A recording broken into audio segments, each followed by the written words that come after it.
Doctor साहब, पाकिस्तान तहरीक इंसाफ की जानिब से कहा जा रहा है कि दोबारा गिनती के जरिए हमें हराने की कोशिश की जा रही है, जबकि मुसद्दिक मलिक साहब कहते हैं कि पहले ही कहते थे कि हल्के खोलें, अब हल्के खुल रहे हैं तो भी शिकायत कर रहे हैं।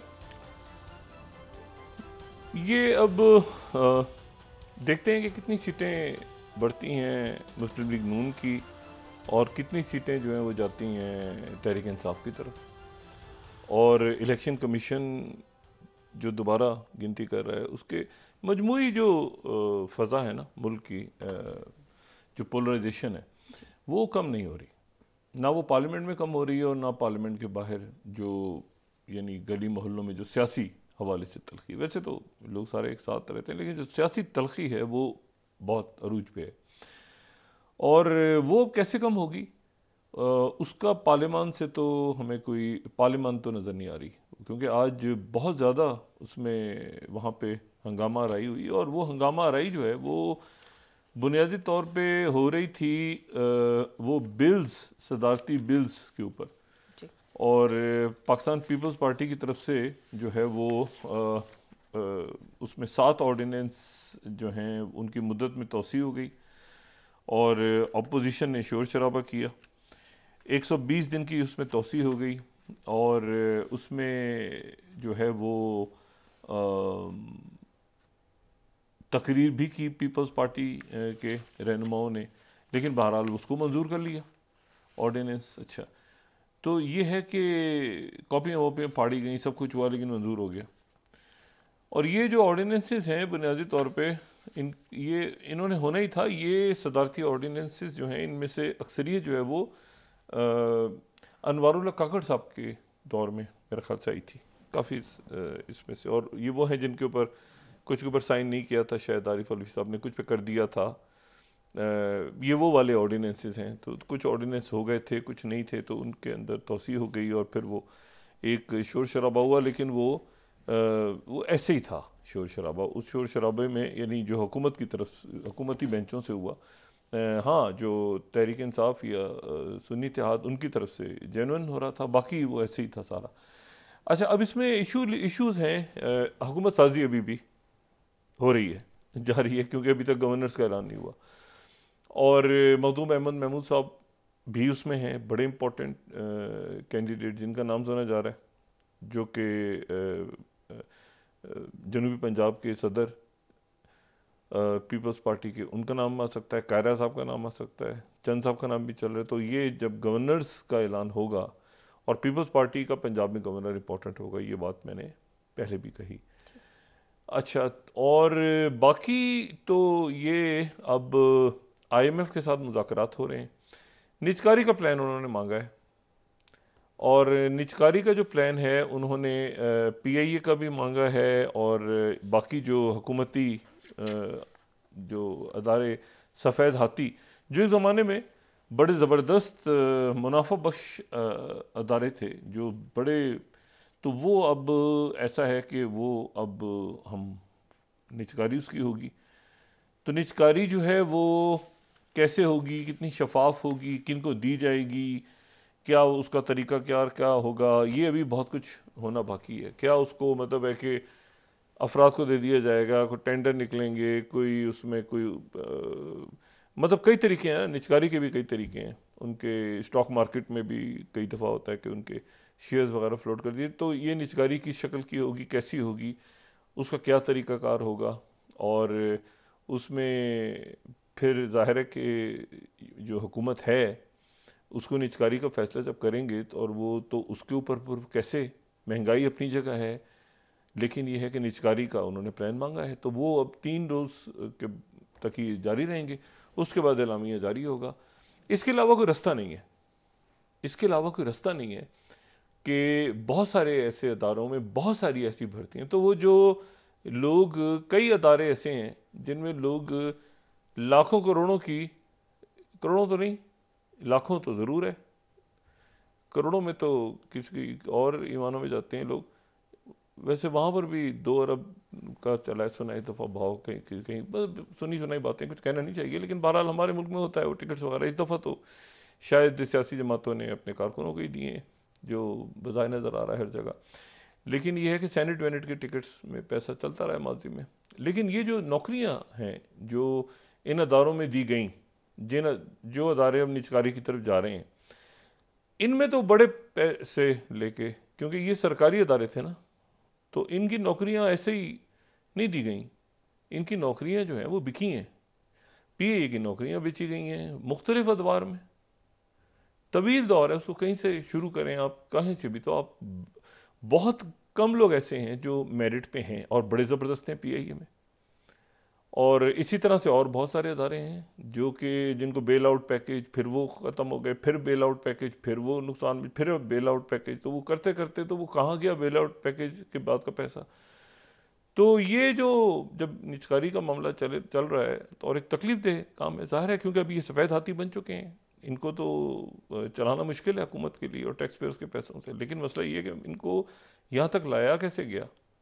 क्या ये कोई प्लान था कि जी इनको तबाह करना है इन अदारों को और फिर उसके बाद इनकी निजकारी की जाएगी, या ये है कि ये ख़ुद ब खुद नफ़ा देते देते अदारे जो हैं वो खसारे में चले गए पिछले 10, 12, 15 सालों में? कैसे हुआ?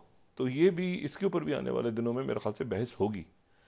हम नहीं करेंगे, कोई और करेगा, लेकिन इस पर लिखा जाएगा, बात होगी, बहस होगी। तो ये लेकिन हमें करना पड़ेगा, इसके अलावा कोई रास्ता नहीं है।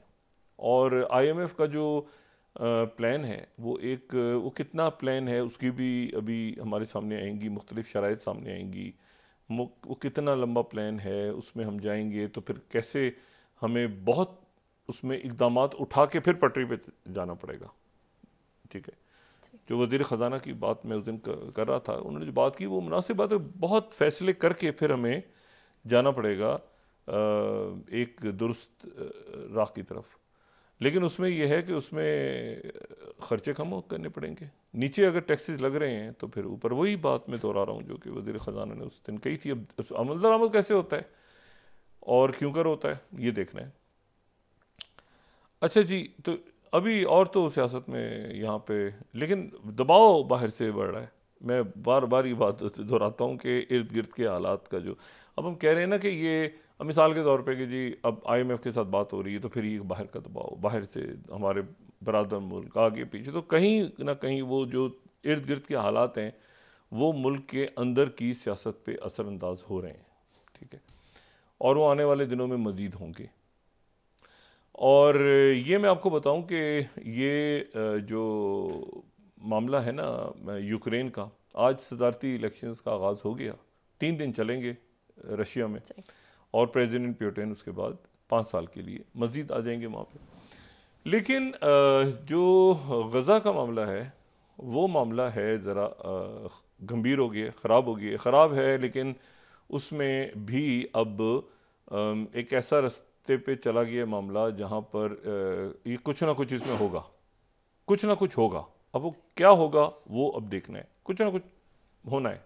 ठीक है, मसलन मिसाल के तौर पे एक मुसव्विदा पेश हुआ है हमास की तरफ से, और वो ये है कि उसमें जंग बंदी बाद में, लेकिन पहले जो है वो रिहा होंगे, एक के बदले उधर से एक यरगमाली को वो रिहा करेंगे, उधर से वो 10 को रिहा करेंगे इसराइल के लोग अपने जेलों से।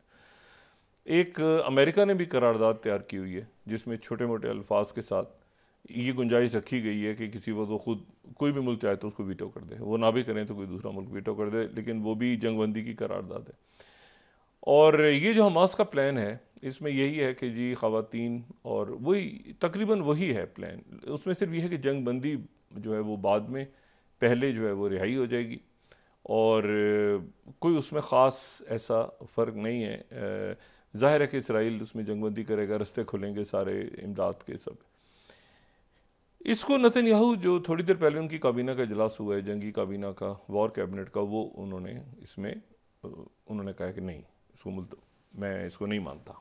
ठीक है, लेकिन उसके साथ ही ये तो है ना कि जो अवाम में बातें हो रही हैं, उसके साथ ही 2 वाक़यात ऐसे हुए हैं। एक तो गज़ा में जो इमदाद, फिर दोबारा इमदाद जहाँ पे तकसीम हो रही थी वहाँ पे फिर दोबारा इसराइल ने वहाँ पे बमबारी की, उसके नतीजे में कम से कम 21 फ़लस्तीनी शहीद हो गए, जो कि सामान जिसमें बच्चे भी थे, औरतें भी थीं, जो वहाँ पे रोटी और पानी और अद्वियात उठाने के लिए वहाँ पहुँचे तो ऐन उस जगह पे उन्होंने वहाँ पे एक बम गिरा दिया और उसके नतीजे में 21 फ़लस्तीनी वहाँ पे शहीद हो गए।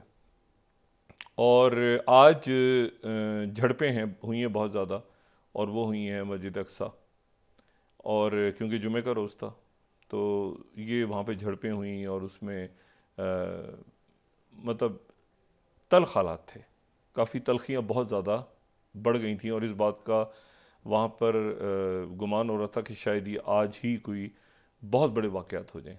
लेकिन फिर ये हुआ कि वो मुसलमान अंदर चले गए, नमाज उन्होंने पढ़ी, झड़पें बाहर होती नहीं, तो वो एक कशीदा माहौल वहाँ पर भी है। और रमज़ान है और वहाँ पर जो ये नेतन्याहू ने कहा कि हम तैयार हैं बिल्कुल रफ़ा में जाने के लिए, गज़ा के इलाके रफ़ा, ठीक है, जो कि जनूब की तरफ है ये। लेकिन उसके साथ ही 2-3 और बातें हुई, और ये कि कुछ देर पहले जैसे ही काबीना का इजलास ख़त्म हुआ जिसमें उन्होंने कहा कि हम रफ़ा में ऑपरेशन करने जा रहे हैं, ये वो है जो कि बाइडेन बार बार कहते रहे हमारी रेड लाइन है, लेकिन साथ साथ वो खबरें भी आती रही हैं कि उन्होंने कहा कि अच्छा जी आप वहाँ जाके टारगेट्स को पूरा करें। तो बाइडेन इंतज़ामिया की बहुत ही कंफ्यूज्ड पॉलिसी है ये इसराइल के हवाले से और पूरे रीजन के हवाले से, और ये कत्लेआम या जो भी शहादतें हुई हैं इसका मलबा आगे प्रेसिडेंट बाइडेन ने जो बुलाया वहाँ पे रमज़ान के अंदर जो दावत होती है जो बुलाया जाता है वाइट हाउस में, तो उसमें एक जगह एक जो तकरीब थी उसमें तो मुसलमान गए ही नहीं, बिल्कुल अरब भी नहीं गए, मुसलमान ही, कई और लोगों ने बाइकआउट कर दिया। तो बाकी और भी ऐसी तकारीब होंगी, तो देखें आगे किस तरह से मामला चलता है। लेकिन कुछ देर पहले ये हुआ कि इसराइल के जो आला हुकाम है वो फिर कतर के लिए रवाना हो गए, और अमेरिकन भी कतर में मौजूद हैं, और बाकी ममालिक भी पूरी कोशिश इस वक्त हो रही है कि ये जाहरियत और जंगबंदी हो जाए अभी भी, और कि उसमें जंगबंदी हो जाए। और उसकी जो वजह है वो ये है कि ये मामलात अब कल जब से वो हाइपरसोनिक टेस्ट किया है इन्होंने हूतीज़ ने, उसके बाद ये सूरत हाल बिल्कुल, और यहाँ पे वो ख़त्म हो गई, मशक़ें ख़त्म हो गई जो 3 रोज़ तक जारी रही, रशिया की और ईरान की और चाइना की। तो उसके बाद जो सूरत हाल है वो सूरत हाल एक बहुत बड़ी, बहुत यानी ऐसा मामला जो कि थम नहीं सकता, वो उसकी तरफ वो मामलात बढ़ रहे हैं और जा रहे हैं। अच्छा, यहाँ पे मैं सिर्फ एक बात यहाँ पे और बताता चलूँ कि जो एक मुलाकात है उस मुलाकात को मैं बहुत उसको मैं अहमियत दे रहा हूँ, और वो जो मुलाकात है वो हुई है बैरूत में। और बैरूत में जो मुलाकात है वो मुलाकात जो है वो हिज़्बुल्लाह के जो सरबराह हैं सैयद हसन नसरुल्लाह